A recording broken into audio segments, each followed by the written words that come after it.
Hello.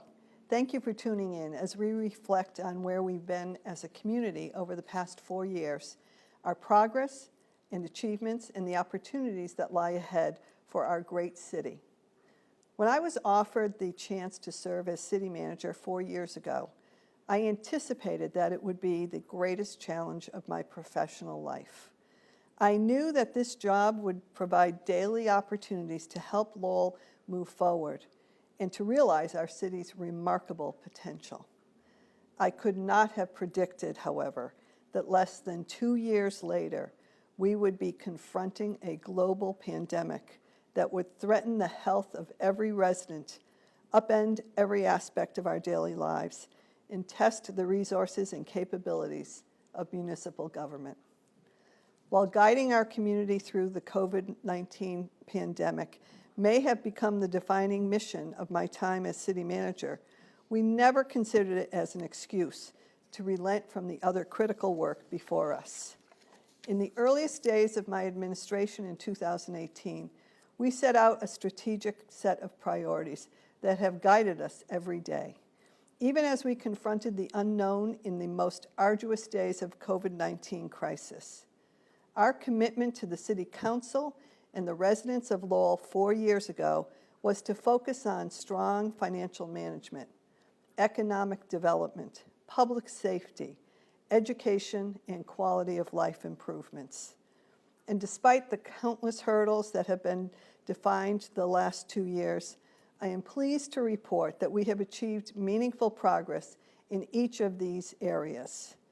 Through our focus on these essential pillars, the talent of the City of Lowell's workforce, and the resiliency of Lowell's people, we have not only withstood the pandemic, but we are ideally positioned to emerge even stronger as we look forward to the future. Success in many areas of municipal government relies on strong financial foundation. Improving the city's long-term fiscal outlook through the sound fiscal policies has been a central priority of my administration. As a result, we have reached the highest level of reserves in the City of Lowell's history. The balance in the city's rainy day fund stands at $12.9 million, an impressive figure, especially considering that for the last 2 years, it has been raining by any standard. For the past 4 fiscal years, we have put forth balanced budgets that supported improvements across every sector of the city, and while holding the line on taxes. Currently, Lowell has an excess levy capacity of $18.15 million. While seeking to drive progress, we have kept our eye on affordability and have sought to avoid overburdening hard-working families and individuals that call Lowell home. In FY22, the single-family tax bill is the lowest 1/3 of all Massachusetts communities and was $1,736 less than the statewide average. While exercising a warranted degree of fiscal constraint, we have also invested in the future of the city, making over $167 million in capital commitments over the last 4 years to support critical projects, including water and sewer, infrastructure and improvements, construction of the Hamilton Canal Innovation District parking facility, street and sidewalk paving, firehouse repairs, bridge repairs, park improvements, replacement of DPW vehicles, the purchase of new fire apparatus, and improvements to our school facilities. Before there was an American Rescue Plan Act, municipalities faced economic peril. The abrupt halt to certain economic activity and the resultant fiscal fallout posed significant budget implications for the city. In response, we implemented stringent fiscal control measures to mitigate impacts of those related to COVID-19 crisis, including a hiring freeze, overtime controls, and level-funded FY 2022 budget. Through this approach, we avoided the layoffs and other tough consequences seen in other communities. The city's financial outlook was made a lot brighter through the passage of ARPA, which provided $76 million to the City of Lowell, which will make up for lost revenue and provide an opportunity to make once-in-a-lifetime investments in this community.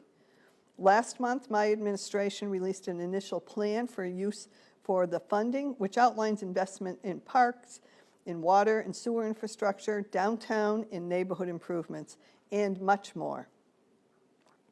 With the goal of promoting a vibrant, sustainable economy that offers diverse business opportunities and revitalizing neighborhoods, we remained intently focused on accelerating economic development. We have seen many long sought-after milestones come to fruition in the Hamilton Canal Innovation District, where vital pieces have come together to enable the realization of its incredible potential. We completed and opened Streets F and G and the Nickisongas Bridge, representing critical infrastructure that will literally pave the way for subsequent development in the Hamilton Canal Innovation District. And we cut the ribbon to a new 900-space Hamilton Canal parking garage, a $38 million city-funded facility that marked the district's first completed ground-up construction project. These significant developments have already demonstrated that they will have the intended impact of attracting private development to the district, as Wynn Development's 125-unit project on parcels 8 and 9 nears completion. And significant interest has grown around remaining parcels, including those made available through the completion of the land exchange with the National Park Service. Elsewhere around the city, we saw continued progress on major infrastructure projects, including the repair and reconstruction of Tiger Bridges, 2 of which opened to traffic in 2021. Most notably and most visibly, work has accelerated on the Lord Overpass redesign project. This is a long-awaited project that is a transformative and will create a new gateway to the city and enhance the accessibility to our downtown, the Gallagher Terminal, and of course the Hamilton Canal District. This $25 million project remains on schedule to be completed in the spring of '23. Small businesses are the cornerstone of our local economy and contribute immeasurably to the vitality of our community. Across the board, they have faced tremendous hardship as a result of the public health crisis. The City of Lowell has played a crucial role in assisting Lowell's small and independently owned brick-and-mortar retailers, restaurants, and personal service businesses that have been most significantly impacted by COVID-19 pandemic. Our Economic Development Office sprang into action in the early days of the lockdown, launching a small business task force and offering service to provide impacted businesses. We launched a small business emergency relief grant program, which to date has provided direct relief to over 115 businesses and helped them keep their doors open through an incredibly difficult period. We launched a host of other creative programs to provide relief to businesses, including a successful streetery program, which converted more than 10,000 square feet of public parking space into outdoor dining space, providing additional support for food service establishments. And despite the known economic challenges, more businesses have made the decision to brave the uncertain times and open up shop and grow in downtown Lowell. In the past 18 months, we have seen a wide range of businesses from the Holy Grail, Lala Books, and Nibbana Cafe open their doors, bringing new energy and new life to the heart of our city. There is no question that our local economy has not fully rebounded from the impact of the pandemic, and the city must continue to be proactive in supporting and accelerating the recovery of our business district. Last year, DPD worked with consultants to complete a rapid recovery plan and is working actively to implement short-term strategies to stimulate activity downtown, such as pop-up retail opportunities, beautification improvements, and increased public art. We also have looked beyond downtown and sought opportunities to enhance the vitality of every neighborhood. There are signs of change and revitalization in virtually every corner of the city.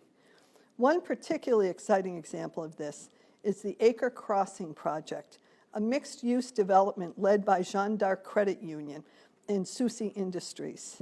This development, located in the heart of the acre between Merrimack Street and Market Street, will consist of 32 affordable condo units for first-time homebuyers and street-level retail space.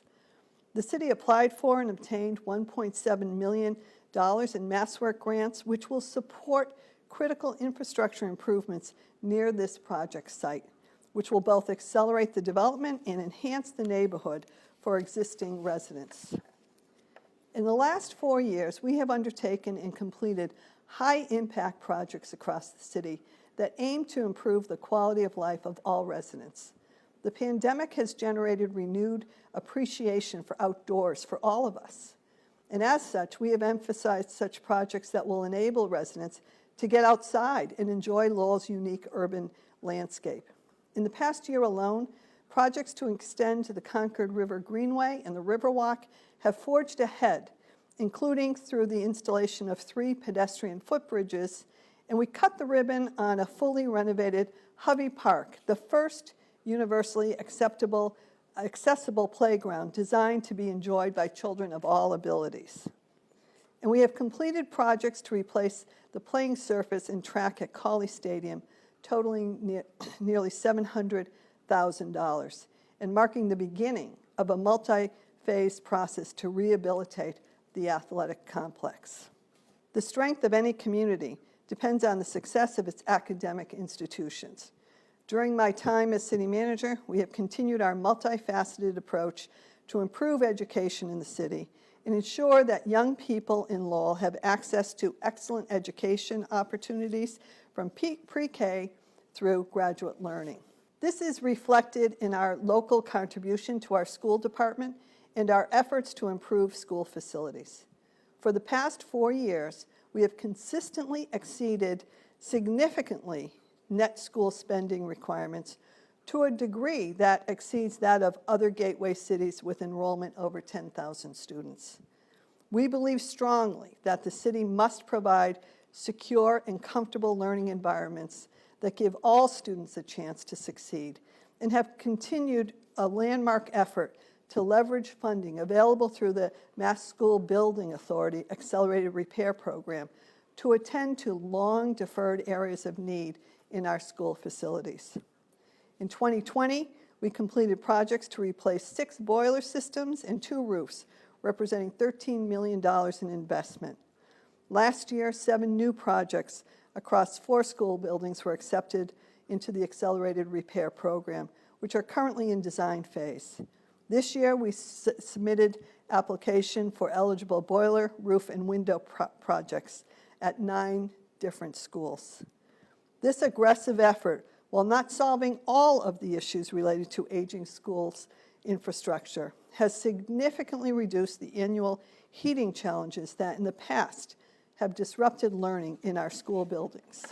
And critically, we have kept the Lowell High School project on track through several critical phases, from detailed design to the project funding agreement and now into construction. This 622,000 square foot project represents the largest school building project in the state's history and a once-in-a-generation chance to transform the educational landscape in this city. In recent weeks, we have discussed in great detail the extent to which the pandemic has impacted the project and its budget. Fortunately, there is a strong will throughout our community and amongst its leaders to keep the project moving forward despite the COVID-19 imposed hurdles. When completed, the new Lowell High School will be a state-of-the-art facility that will enable every student and every educator to perform at their best. We've continued to make progress towards our goal of providing a safe, livable, and family-friendly community through strong public safety. The Lowell Police Department continued to set high standard of professionalism while maintaining a community-oriented approach to policing. In February, the department earned accreditation from the Massachusetts Police Accreditation Commission, the gold standard of law enforcement best practices in Massachusetts. Lowell is the largest police department to earn this accreditation, making this achievement a particularly powerful affirmation of the department's professionalism. In keeping with the department's community first focus in 2019, Lowell Police Department launched a citizen advisory committee, which has proven to be a valuable point of connection between the community and the department. We've also onboarded full-time clinicians helping with mental health crisis. Through the department's systemic commitment to fostering trust and understanding with the community, we've seen a reduction of crime in most major categories over recent years, including a 34% decrease in major crimes from 2019 to 2021. These achievements are a testament to the leadership of Kelly Richardson, who retired as superintendent in March, leaving behind a remarkable legacy. He was a true professional and a reliable partner during every moment that we worked together, and I want to thank him once again for his over 30 years of service to the city. Today, COVID-19 transmission metrics are nearing their lowest point since the beginning of the pandemic, as the impact of Omicron variant dissipates, enabling us to ease restrictions and regain normalcy on multiple fronts. This ability is aided both by an improved understanding of the virus and how it's transmitted, and continually improving vaccination rates among Lowell residents. Just 1 year ago, however, we were in a much different place. We are in the early stages of rolling out the vaccine to residents, a monumental effort for which no roadmap existed that proved particularly challenging for gateway cities across Massachusetts. While working around the clock to ensure Lowell residents receive adequate supply of vaccines, the health department launched a community clinic at the Lowell Senior Center in January. Located at the welcoming environment in the heart of the acre, this site would remain an invaluable resource in supporting the accessibility of the vaccine in Lowell. In total, over 10,000 vaccine doses were administered at the health department clinics, many of which were administered to the city's most vulnerable residents, including the elderly and those who live in congregate settings. In the months to come, we deployed mobile testing resources to targeted neighborhoods throughout the city, making getting the vaccine as simple as stepping out your front door for many Lowell residents. Spaces across the city, from churches to City Hall, would be converted into temporary vaccine clinics in an all-out effort to get shots into the arms and curb a deadly virus which had such a devastating impact on our city. As a result of this year-long effort, nearly 90% of residents over 50 are fully vaccinated, and more than 97% have received at least one dose. Significant work remains in supporting the vaccination of our younger residents, which the health department has targeted through dozens of clinics held at schools throughout the city. Simultaneous to these efforts, we have endeavored to maintain access to testing for our residents, which has been a critical tool in mitigating transmission of the virus. Between the state-sponsored Stop the Spread sites, the CVS mass testing site, the city-sponsored testing operations, we've maintained availability of a large-scale testing option within the city since the beginning of the pandemic. The city also acted swiftly to distribute over 60,000 at-home test kits to residents during the height of the Omicron surge. And while it appears now that the threat of COVID-19 is dissipating, we know that there is a constant risk of new variant gaining foothold and reverting our trend toward normalcy. We can be confident, however, that through the city's past experience, we've created an effective roadmap for deploying critical resources should we experience a new surge in cases. Next week, I will say farewell to a job that I have loved. Serving as city manager has been the opportunity of a lifetime, and one that I have endeavored not to waste one moment of. When I became city manager, I said that I believe the sky is the limit for Lowell. Given our city's history, our diversity, and the strength of our people, I believed that Lowell's potential was unequaled by any peer community. My belief in Lowell's potential has guided me every day since, from the darkest hours of COVID-19 crisis through moments of triumph and achievement. 4 years into this job, after seeing the city of Lowell through a whole new perspective, I believe in Lowell's potential as strongly as ever. The last 4 years have demonstrated that there is no challenge that this city cannot overcome if we have the boldness to reach for it. I am proud of what we have accomplished and optimistic for what lies ahead. In closing, I want to thank everyone who has been a part of this journey. I'd like to thank Assistant City Manager Kara Keefe Mullen, Connor Baldwin, our CFO, Allison Chambers, our Deputy CFO, Phil Jeffroy, our Assistant to the Manager on Communications, and Shauna Forcier, our Neighborhood Liaison, and all of the department heads throughout the city that I have had the pleasure to serve alongside, and the hardworking men and women that comprise the city's workforce, and every single member of the Lowell City Council. Together, we have navigated one of the most challenging times in Lowell's history and prevailed against difficult odds to move Lowell in a more prosperous, more equitable, and more promising direction.